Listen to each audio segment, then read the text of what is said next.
Laban na ng mga marksman, pero mas madami ngayong mga players dito ng Egypt para kahabulin na si Albert at saka si CW. Ito na ba ang perfect timing para sa Egypt na kuhanin yung Lord? Pero kailangan may dumepensa doon sa base nila. Ang kapal ng minion wave. At si Alpo lang yan nandun. So walang tank yung Egypt para dumepensa at mag-front para sa team at mare-reset pa nga yung Lord.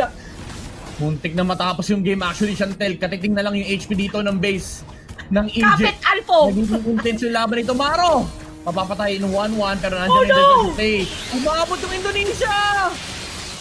What is this game? Mukhang ito na yata yun. Meron pang TikTok timers, medyo TikTok timers para sa mga players ng Egypt na namatay. So nahirapan si Alpha na dumepensa. Kamunti ka pa mamatay lahat matapos yung laban. Heavy spin ginamit na rin. At mukhang ito na nga yatang inaantay ng Egypt. Akala natin Egypt yung labang pero hindi papayag ang Indonesian.